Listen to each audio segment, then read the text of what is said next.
سبحان الله سبحان الله سبحان الله سبحانك ربي سبحانك سبحانك ما أعظم شانك سبحانك ربي سبحانك ഖുർആൻ മറന്നുപോകാതെ ഇരിക്കണമെങ്കിൽ അത് ദൈവമായിട്ട് ഓതിക്കൊണ്ടിരിക്കണം.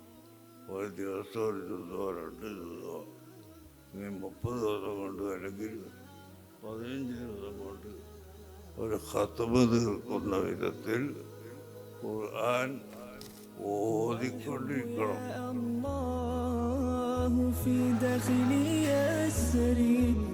يضيء كنور الشمس ينفح كالعطر هو الحب يا الله في داخلي يسري يضيء كنور الشمس ينفح كالعطر عبدتك إيمانا وحبا وطاعة وأنس الرضا يا رب قد حل في صدري هو الحب يا الله هو الحب يا الله هو الحب يا الله في داخلي يسري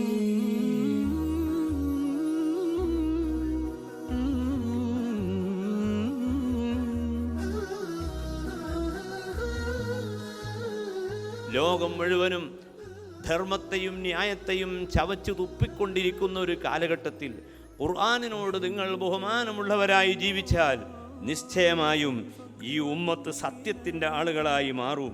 അതല്ലേ ഇന്ന് നാം കാണുന്നത്?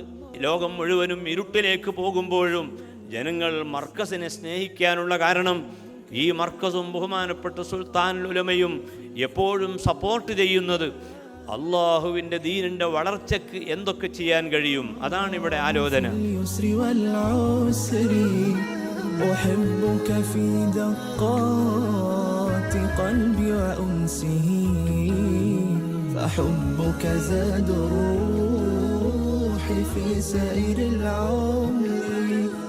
هو الحب